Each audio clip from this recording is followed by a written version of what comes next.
Hello everyone, I am John Björling, Associate Narrative Director on Star Wars Outlaws, and I'm here to break down the lore, references, and any other Star Wars details you may have missed in our latest gameplay walkthrough. Hey, new record! Kay is a fan of arcade games and has been playing this Raven 6 space shooter for years. You can find it and other games scattered throughout the galaxy. Kay grew up around cantinas and learned from an early age that they're both places to lie low and to find new opportunities. As Kay travels throughout the galaxy, it's always a good idea to head to the local cantina when looking for intel or work. Kowakian monka lizards can be found everywhere in the Outer Rim, and they're used as pets, thieves, and even food. But few are as privileged as Salacious B. Crumb in Jabba's palace.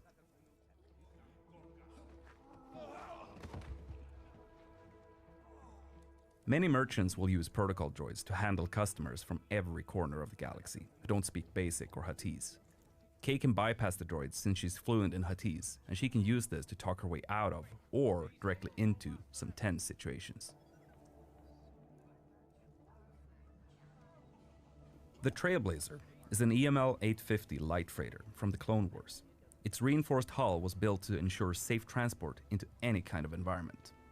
But the high material costs ruined its chances for mass production. The ship is a rare prototype from a bygone era that had a life of its own before ending up in Kay's hands. Hey, Andy. Hi, Kay.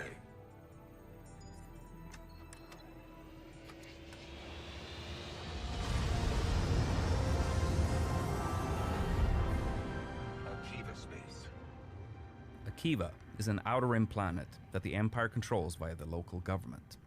Normally, the Empire doesn't have a presence there, but like with many other remote worlds, they carry out occasional audits with support from the Imperial military. This is Kay Bess on board the Trailblazer. I'm coming to help. Akiva is orbited by an asteroid field made up of the remains of a comet called Kinro. Legend has it that several Jedi banded together and used the Force to tear it apart, but most people think that's just a myth. Traveling in the Outer Rim is dangerous, and spacers, smugglers, and syndicate freighters are all at risk of being attacked by pirates. Most pirates are part of local gangs that operate in a specific sector, and they usually only care if a mark looks valuable or not. Pirate ships, like the Scourge and Junkross, are cheap and expendable. Pirates typically steal whatever they can get their hands on, and they often rely on scare tactics and aggression to get their score.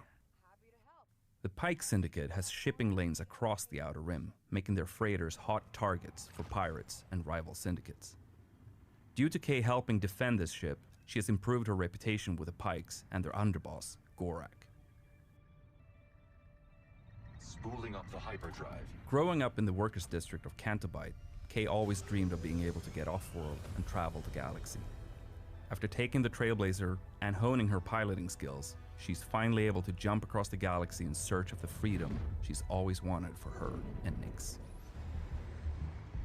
Kay is entering the legendary Mos Eisley on Tatooine, but this planet is large with more than one settlement for you to discover.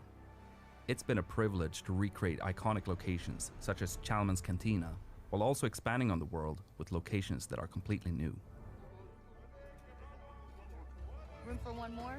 Here we see Kay about to engage in a game of Kessel Sabak, which is her favorite card game in the galaxy. To win, Kay will need to keep an eye out for cheaters, or maybe even cheat herself. Tatooine is the home of Jabba the Hutt, and after the Hutt cartel faced the surprising loss of their council, Jabba is at the height of his power in the criminal underworld. Following the destruction of the Death Star, the Empire has increased their presence on Tatooine, but everybody knows it's Jabba's domain. The other syndicates stick to the shadows. Kay Speeder is an S57 Cardinal, a multi-terrain speeder bike that's perfect for explorers. This speeder is both reliable and moddable, and Kay can call it from afar using a control module to give her and Nix a chance to rest their feet. Imperial shuttles are a dead giveaway that there's some Imperial activity nearby. Sometimes that might add further risk, but in other cases, it can be a great opportunity for a scoundrel. Some Jawas on Tatooine travel around in sandcrawlers, offering trade deals for whoever happens to be nearby. The sandcrawlers were originally built for mining operations, but were co-opted by the Jawas as a way to hold and transport salvage. These flyhorn lizards can be found all around Tatooine's deserts.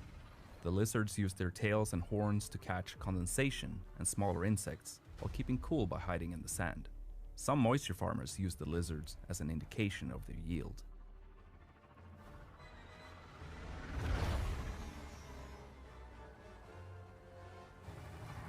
The Hutts are present outside the main cities too, and have established compounds all over Tatooine. Depending on your reputation level, you can walk right in or be turned away from Syndicate territory. So your interactions with these locations and the syndicates within will change throughout the game. Busy place.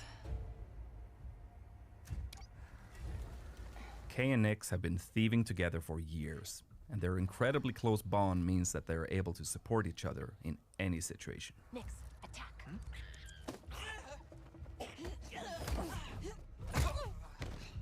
Good job, buddy.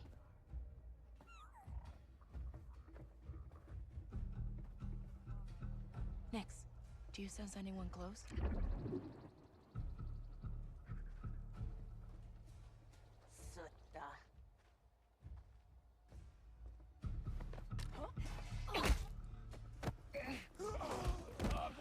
Kay is using a well-worn VM-19 heavy blaster with a unique ability to switch modules. Here, we see Kay use the stun mode to take out this guard instantly and quietly. Easy.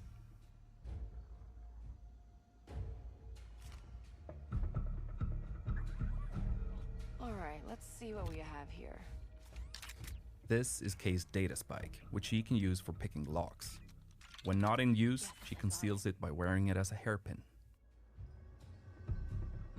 Wait, Quint? That sheriff from Wayfar used to work for the Hutts? I should talk to her. Oh, come on!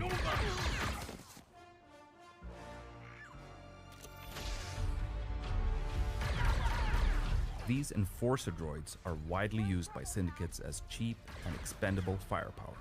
They are very dangerous, but Kay can use her blaster's ion module to disrupt them, as we see here.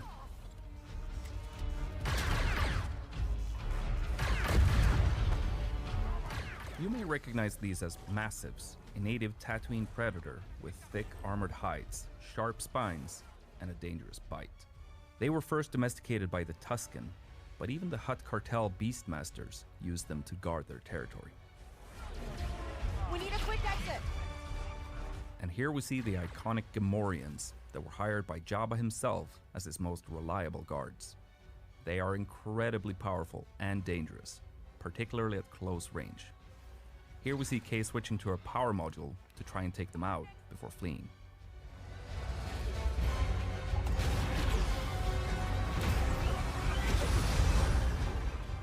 Tatooine will feature its iconic twin suns, and you'll be able to witness some beautiful sunrises and sunsets on your journey across the desert planet. There we are. Next to the sheriff's office, we see some banthas, which are typically domesticated herd animals used for their milk, meat, leather, and transport.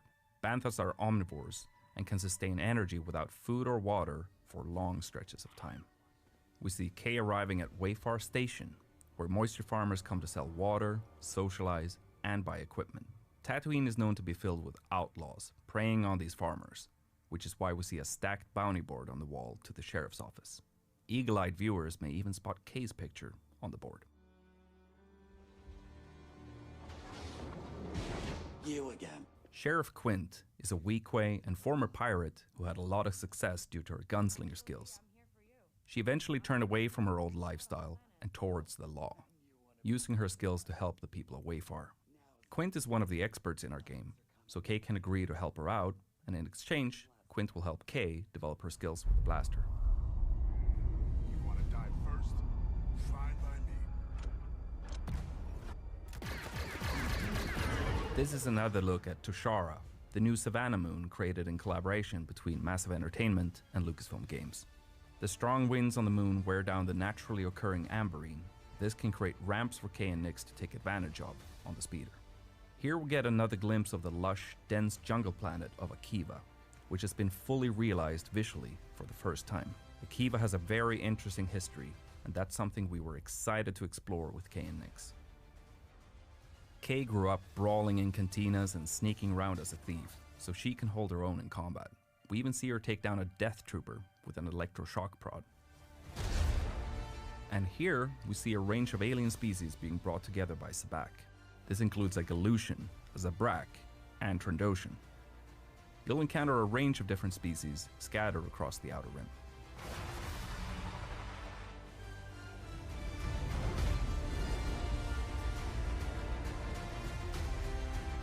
Kay and Nyx are betting on a Fathier race, being broadcast live from her hometown of Cantobite. Nyx loves following the race on the holoprojector. These are Aglis flyers, native to Tushara. They have a habit of stealing anything they can get their hands on, hoarding the items in remote nests. The Tusharans use wind fishing nets to capture them for their meat. In addition to Kay's blaster, she'll learn to use some other weapons when she needs some additional firepower, such as this Imperial Z6 rotary blaster cannon. And finally, here we see a Rancor, a reptilian species that originally hailed from the planet Dathomir. As fans will know, Rancors are extremely dangerous, so they present quite a threat to someone like Kay. And that's some of the things that you may have missed in our latest gameplay walkthrough.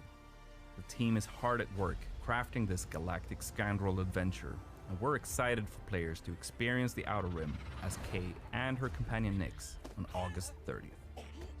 If you're willing to take the risk, the galaxy is full of opportunity.